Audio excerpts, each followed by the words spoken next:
오늘은 세 번째로 복 있는 사람에 대해서 생각해 보려고 합니다. 이 본문을 지난번 두 번째로 설교할 때 세 가지로 나눠서 살펴보았는데 그때 둘째 번까지만 말씀드렸습니다. 따라서 오늘은 세 번째 것에 집중해서 말씀드리려고 합니다. 그때 세 가지로 나눈 것은 첫째, 복 있는 사람의 과거, 둘째, 복 있는 사람의 현재, 셋째, 복 있는 사람의 미래였습니다.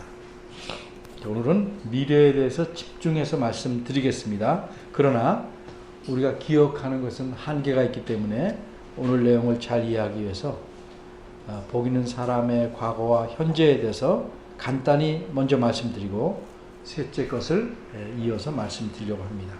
첫째, 복 있는 사람의 과거.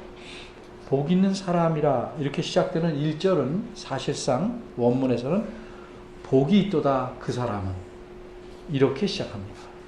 그럼 여기서 그 사람이란 어떤 사람입니까?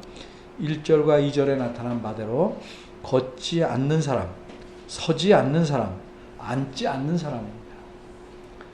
좀 풀어 말하면 그 사람은 악인들의 충고를 따라 걷지 않고 죄인들의 길에 서지 않고 오만한 자의 자리에 앉지 않은 사람입니다.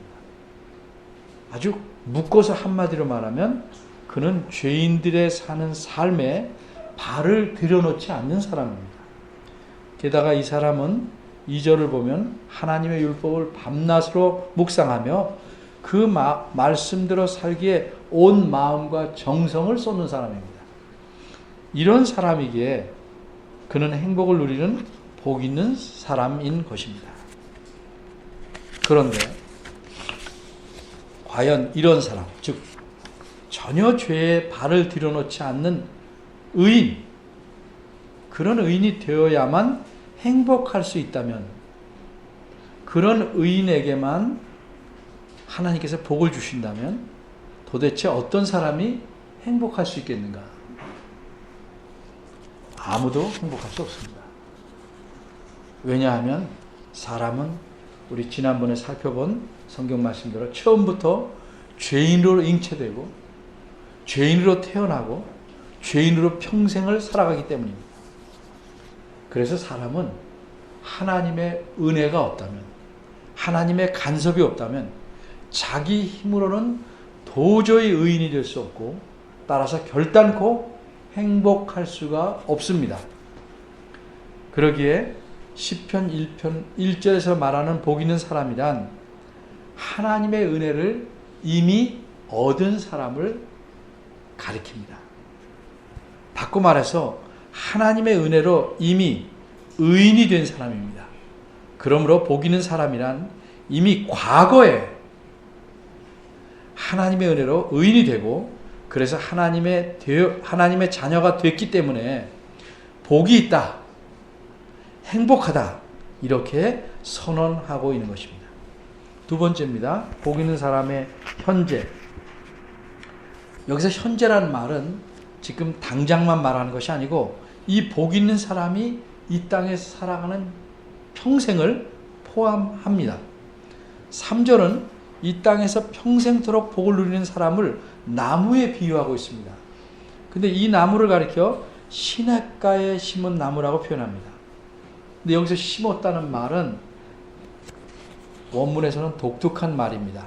원래부터 여기 심겨 있었다는 뜻이 아니고 다른 곳에 심었던 나무를 옮겨와서 여기다 심어 놓았다는 의미입니다.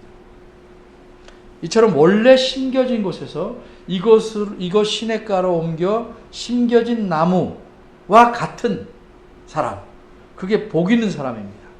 그럼 그 사람의 인생은 어떠합니까?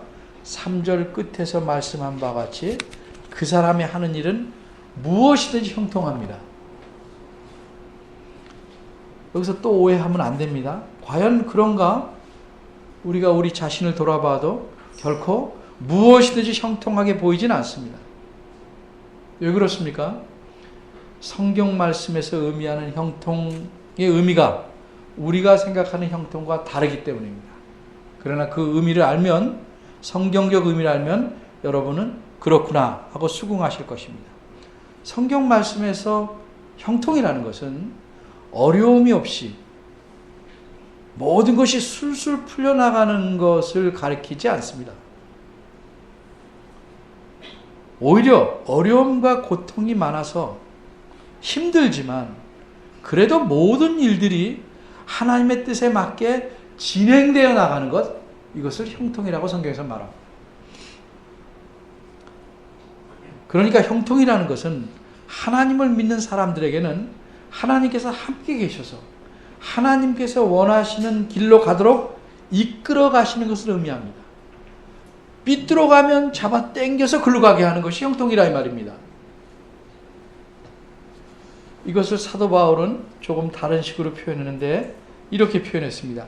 하나님을 사랑하는 자 곧 그 뜻대로 부르심을 입은 자들에게는 모든 것이 합력하여 선을 이루느니라.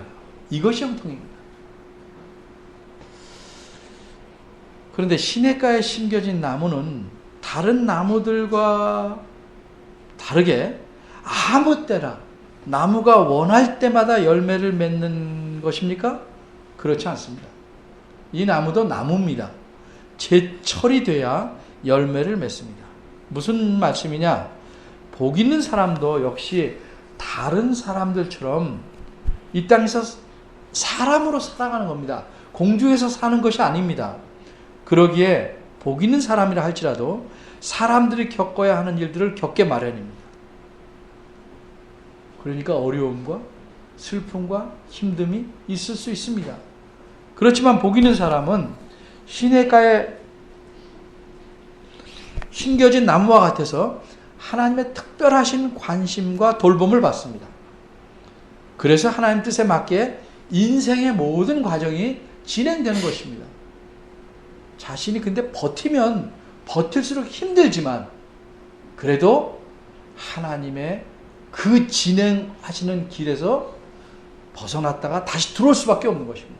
이게 힘든 거죠. 이게.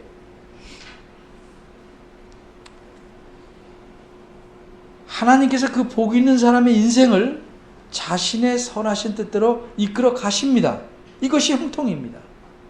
그러기에 이런 사실을 알고 하나님을 의지하는 사람, 이게 복 있는 사람의 태도입니다. 이 사람은 하나님의 율법에, 하나님 말씀에 그 기쁨을 두고 살아가기에 힘씁니다. 그러기에 불경건한 사람들의 사고방식이나 행동방식이나 삶의 토대를 따라가지 않는 것입니다. 하나님의 손에 이끌려 살기에 이미 행복한 것이고 그러기에 이 행복을 맛보면 불경건한 사람처럼 살지 않으려고 하는 것입니다. 복 있는 사람은 불경건한 사람들과 전혀 달리 오직 하나님만을 의지하고 살아가려고 합니다. 그래서 하나님 말씀에 귀를 기울이고 하나님을 기쁘시게 하려고 그 말씀에 순종합니다. 이런 사람이 경건한 사람, 복 있는 사람입니다. 이 땅에서 악인들은, 경건치 못한 사람들은 바람에 나는 겨와 같이 살겠지만 복 있는 사람은 시냇가에 심겨진 나무처럼 살아갈 것입니다. 이것이 복 있는 사람의 현재, 복 있는 사람의 평생입니다. 세 번째입니다. 집중해서 말씀드릴 세 번째는 복 있는 사람의 미래입니다.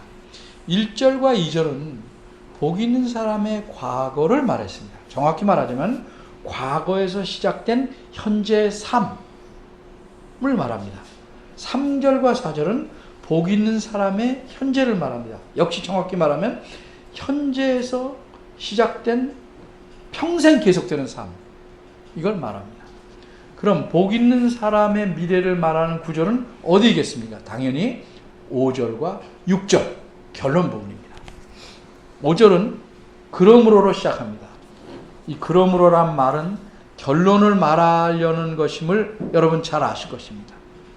그런데 5절을 보면 복 있는 사람이라고 말하지 않고 악인의 미래에 대해서 말하기 시작합니다. 악인의 미래를 알고 복 있는 사람의 미래가 어떤 것인지를 생각해 보게 하기 위해서입니다. 여기서 악인이란 어떤 개인을 가리키는 게 아니고 악인들 전체를 복수로 되어 있습니다. 가리킵니다. 여기서 악인이란 1절에서 말한 악인들, 죄인들, 오만한 자들 모두를 의미합니다. 이 악인들은 심판을 견디지 못한다. 이렇게 5절은 단호하게 선언합니다. 그럼 심판이란 어떤 심판을 가리키며 심판을 견디지 못한다는 것은 무슨 뜻일까? 이 심판은 최후의 심판입니다. 하나님께서 이 세상 역사의 마지막 날에 이 세상에서 쭉 살아오다가 이미 죽은, 그리고 마지막 심판이 있는 날에 죽지 않고 살아있는 모든 사람들을 그들의 행위에 따라 행하시는 심판입니다. 이 심판에서 하나님은 어떻게 하십니까? 하나님과 영원히 함께 살 복 있는 사람들과 지옥에서 영원히 형벌을 받으며 살아갈 사람들을 분리하십니다. 따라서 이 마지막 심판에서 악인들은 자신들의 죄악으로 인하여 영원한 지옥 형벌에 들어가게 될 것입니다. 이 말이 악인이 심판을 견디지 못한다는 의미입니다. 통과하지 못한다 하는 의미입니다. 이어서 5절 하반절은 악인에 대해서 한 가지를 더 언급합니다. 그런데 이번에는 악인이라는 말 대신에 죄인이라는 표현을 씁니다. 저를 계속 보시고 다른 생각하지 마시고 성경을 보세요. 성경을 따라오셔야 됩니다. 이 죄인들은 의인의 회중에 들지 못하리로다 라고 선언합니다. 예수님께서는 마태복음 25장 31, 32, 33절에서 마지막 심판날의 광경을 이렇게 비유하셨습니다. 인자가 자기 영광으로 모든 천사와 함께 올 때에 자기 영광의 보좌에 앉으리니, 왕으로서 앉으신단 말이죠. 모든 민족을 그 앞에 모으고 각각 분별하기를 목자가 양과 염소를 분별하는 것 같이 하여 양은 그 오른편에 염소는 왼편에 두리라. 이렇게 마지막 날에는 양과 염소를 확실하게 분리하시듯이 의인과 죄인들을 분리하십니다. 알곡과 가라지를 분리합니다. 경건한 자들과 불경건한 자들을 나눕니다. 하나님의 은혜로 자녀된 자들과 그렇지 않은 자들을 갈라놓으십니다. 그래서 염소는 하나도 양무리에 낄 수가 없습니다. 그 전까지 이 세상에서는 섞여 살았습니다. 그럴지라도 알곡과 가라지가 같이 있듯이 밭에 섞여 살았다 할지라도 일단 좌우로 분리되면 염소는 결코 양무리에 끼어 들어갈 수가 없습니다. 그래서 죄인들은 의인들이 모여있는 회중에 속할 수 없다, 이렇게 단언하고 있는 것입니다.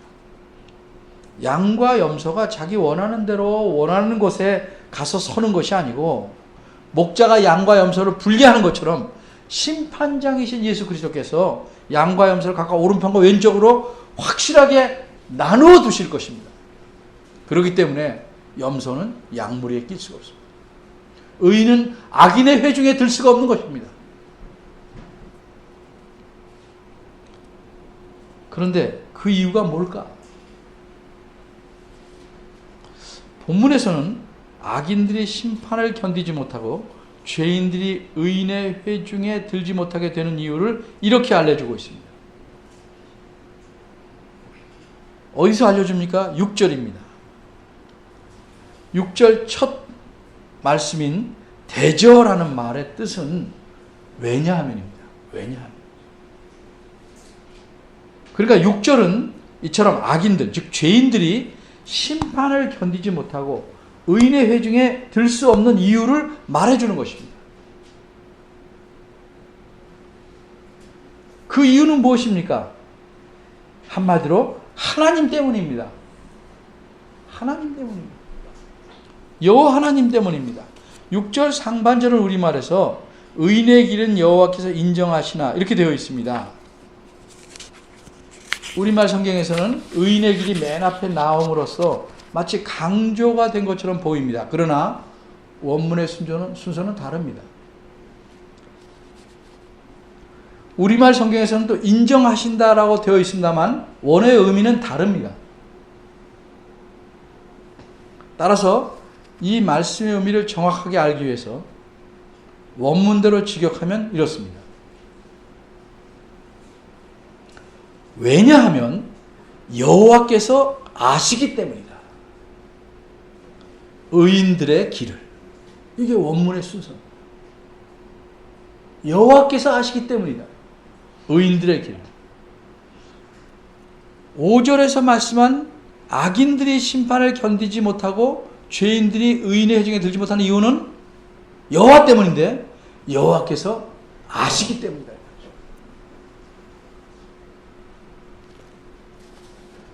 그런데 여기서 아신다는 표현은 그저 우리가 알듯이 결과만 알다 그런 의미가 아닙니다. 꼭 간접적으로 누구를 통해서 또는 다른 무엇을 통해서 아신다는 의미가 아닙니다. 이 말은 우리가 문법적으로 말하면 분사입니다. 분사. 계속 지속적으로 알고 계신다는 뜻입니다. 마치 우리가 동영상을 찍으면 그 안에 찍힌 모든 행동의 궤적을 알 수 있듯이, 근데 동영상은 찍어온 걸 보거나 내가 찍거나 그러죠. 근데 하나님은 직접 자신이 계속해서 아십니다. 하나님께서는 의인들의 길이 뭡니까? 그들의 모든 말과 행동, 언행과 삶을 일일이 낱낱이 직접 보셔서 알고 계시기 때문이라는 것입니다. 하나님은 사람이 겉으로 드러내는 행동과 말들뿐만 아니라 그 마음의 생각까지도 꿰뚫어 보시기 때문에 속속들이 모든 것을 빠짐없이 다 아십니다.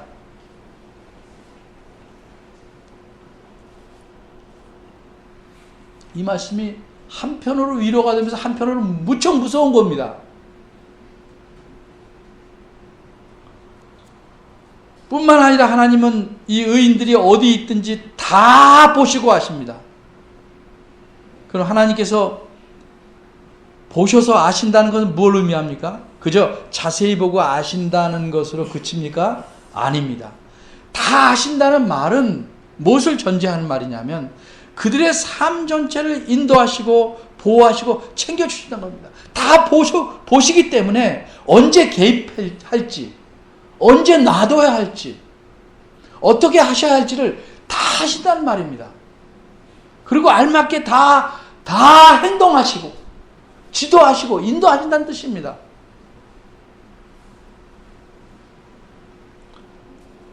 그러기에 다윗은 시편 39편에서 이런 하나님의 놀라운 지식과 능력을 이렇게 감탄합니다. 내가 주의 신을 떠나 어디로 가며 주의 앞에서 어디로 피하리이까? 내가 하늘에 올라갈지라도 거기 계시며 음부에 내 자리를 펼지라도 거기 계시니이다. 내가 새벽 날개를 치며 바다 끝에 가서 거할지라도 곧 거기서도 주의 손이 나를 인도하시며 주의 오른손이 나를 붙드시리이다. 하나님 이런 분이십니다. 그럼 이렇게 의인의 길을 아시는 여호와께서 악인들의 길은 모르고 계실까요? 아니면 가끔씩만 알아보실까요? 결코 아닙니다. 시라는 것은 한쪽을 말하면 다른 쪽이 함유되어 있는 것입니다. 여호와께서 의인들의 길을 낱낱이 다 알고 계시듯 악인의 길도 샅샅이 다 꿰고 계십니다. 그렇기 때문에 후반절은 뭐라고 합니까? 여호와께서 그렇게 알고 계시기 때문에 악인들의 길이 어떻게 될 것인지, 악인들의 운명이 어떻게 될 것인지를 말씀하고 있는 겁니다. 모르고 무조건 망하게 하는 것이 아닙니다. 다 보고 아시기에 정확하게 공의롭게 결정하시는 겁니다. 후반절은 뭐라고 말씀합니까? 그러나 악인들의 길은 망할 것이다. 길만 망합니까? 악인들이 망하는 겁니다. 이 말씀은 악인들의 길이 저절로 망하거나 혹은 우연히 망하게 될 것이라는 뜻이 아닙니다. 하나님께서 악인들의 행동과 삶을 샅샅이 보아 알고 계시기 때문에 그들을 망하게 하실 것이다 하는 의미입니다. 이미 4절에서 말씀하신 바대로 악인은 이 세상에서도 이미 바람에 나는 겨와 같을 것입니다. 붕 떠서 날아다니는 시간은 좋겠죠. 그러나 결국 어디로 가요? 이 악인들은 마침내 하나님의 심판을 견디지 못하고 영원한 형벌을 받음으로써 멸망하게 될 것입니다. 반면에 복 있는 사람의 미래는 어떻습니까? 6절에서 악인의 미래를 분명하게 말함으로써 의인의 미래가 어떠한지를 드러내주는 겁니다. 복 있는 사람을 여기서는 의인이라고 표현했는데, 의인들은 하나님께서 이 세상에서 늘 살펴보시며 돌아보심으로써 3절에서 말한 것처럼 시냇가에 옮겨 심긴 나무처럼 싱싱하고 푸를 것이고 시절을 쫓아 열매를 맺을 것입니다. 그리고 마침내 마지막 심판 후에는 의인들 모두가 하나님과 함께 영원히 행복하게 사는 복을 누릴 것입니다. 이게 복 있는 사람의 미래입니다. 자, 이제 시편의 마지막 이 시편의 마지막 시간이니까 내용을 정리해 봅시다. 시인은 5절과 6절에서 드디어 복 있는 자가 어떠한 자이고 어떻게 그의 삶이 형통하며 미래가 보장되는 것인지를 알려주고 있습니다. 그것은 한마디로 하나님께서 의인의 길을 계속 보시고 아시기 때문입니다. 이 시편 전체에서 처음으로 의인이라는 표현은 이 마지막 문단인 5절과 6절에 사용합니다.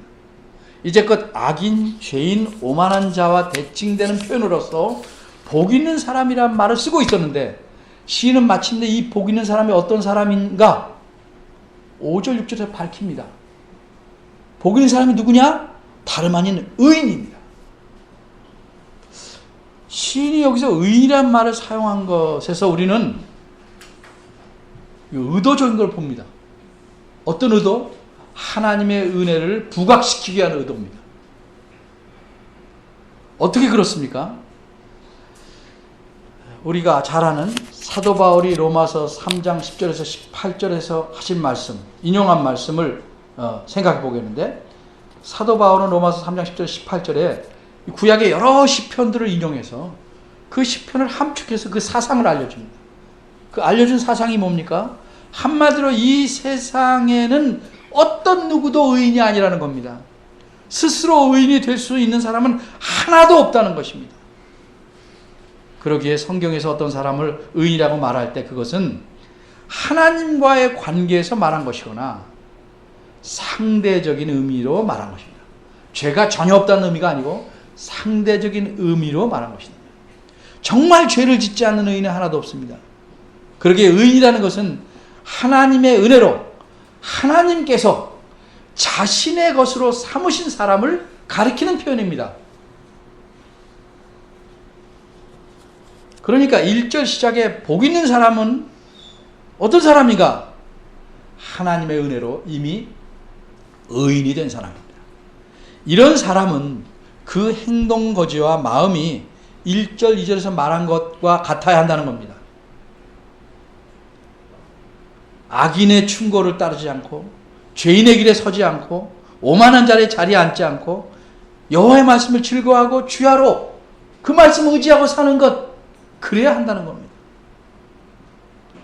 그렇게 해야 복을 받을 수 있다는 의미가 아니고 이미 하나님에게 은혜를 받은 사람이기 때문에 그렇게 살아야 한다는 의미로 말한 겁니다. 자, 예를 들어 볼까요? 더러운 옷을 입은 사람이 깨끗한 길로 다닙니다. 그러면 깨끗해집니까, 옷이? 더러운 옷은 갈아입지 않는 한 아무리 깨끗한 길로 다녀도 여전히 더럽습니다. 그런데 깨끗한 옷으로 갈아입혀진 사람은 깨끗함을 유지하려면 어떡합니까? 깨끗한 길로 다녀야 하는 것입니다.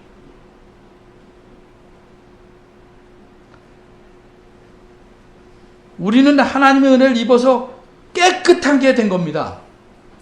그래서 하나님이 원하시는 바대로 깨끗하게 살아야 합니다. 그래서 1, 2절에서 깨끗하게 사는 것, 바꿔 말해서 경건하게 사는 것이 이런 것이다 하고 알려주고 있는 것입니다. 하나님께서는 이처럼 자신이 의롭게 만든 자들, 우리들의 모든 길을 보고 계십니다. 그리고 우리가 이 세상에서 살아가는 동안 우리를 보호하시고 우리의 삶을 책임지고 인도하십니다. 간섭하실 때와 놔둘 때, 놔두는 게 좋을지 간섭하는 게 좋을지 완전하신 지혜로 우리의 삶을 지켜보시고 이끌어 가십니다. 여러분 아이들을 잘 아시죠? 충분히 혼자 일어설 수 있는데도 넘어져서 계속 울고 눈치를 살피는 아이들 있죠. 그때 덜 지혜로운 부모는 발떡발떡 일으켜줍니다. 그래서 애들 버릇을 망칩니다. 하나님은 그렇게 하시지 않습니다.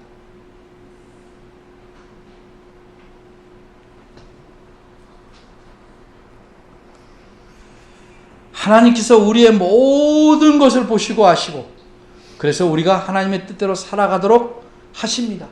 때로 넘어져도 훈련시키셔서 그렇게 살아가도록 이끌어 가십니다. 이것이 형통입니다. 이것이 하나님이 주시는 형통입니다. 이렇게 우리는 이미 하나님의 은혜로 의인이 되었습니다. 복 있는 자가 되었습니다.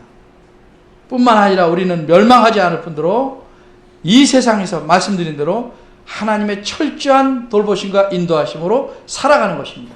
이게 우리에게 주어진 복입니다. 끊어지지 않는 복. 무엇을 더 바랍니까?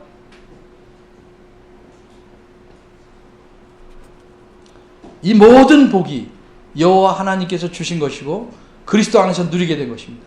그래서 모든 일에 감사하고 기뻐하며 살아야 합니다.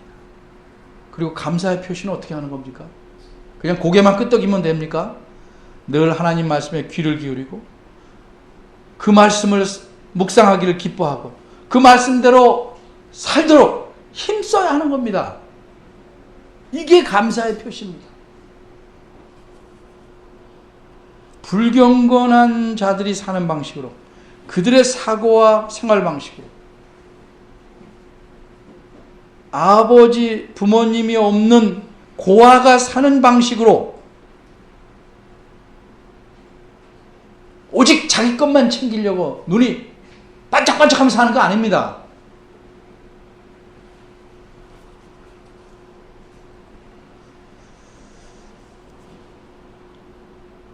복 있는 자가 살아가는 길이 어떤 길인지 시편은 잘 말합니다. 그런데 혹 내가 이렇게 복 있는 자로서 살아가다가 그 길에서 벗어나 죄를 범하면 하나님께서 내게서 은혜를 거두어 가시지 않을까 걱정이 있으십니까? 바르게 살려는 사람 이런 걱정이 조금씩 있습니다. 여기서 우리 사도 바울의 말씀을 들어봅니다. 그 말씀이 우리에게 확신을 주십니다. 너희 속에 착한 일을 시작하신 이가 그리스도 예수의 날까지 마지막 날까지 이루실 줄을 우리가 확신하노라. 기도하겠습니다. 은혜로우신 하나님, 우리가 하나님을 믿는다 하면서도 하나님의 자녀라 하면서도 우리는 이 세상의 사고방식과 행동방식에 따라 사는 것에 익숙해져 있어서 그렇게 살기를 좋아합니다. 틈만 나면 오므라드는 용수철처럼 또 이전 방식으로 돌아가려고 합니다. 우리의 생각과 사고방식이 바뀌어서 삶의 방향도 삶의 태도도 달라져야 하는데 그렇게 하려고 별로 힘쓰지 않습니다. 왜 그런지 그 이유가 뭔지 주님께서 다 알고 계십니다. 주님 저희를 긍휼히 여겨주시고 주님에게 우리의 온 삶과 온 마음을 쏟아붓게 하시옵소서. 그래서 주님께서 주시는 그 기쁨과 즐거움을 만끽하고 이 땅에서 살아가며 이 기쁨과 감사를 교우들과 함께하며 이 행복의 따뜻함 가운데 주님을 다시 만날 수 있게 은혜 주시기를 바랍니다. 예수님의 이름으로 기도합니다.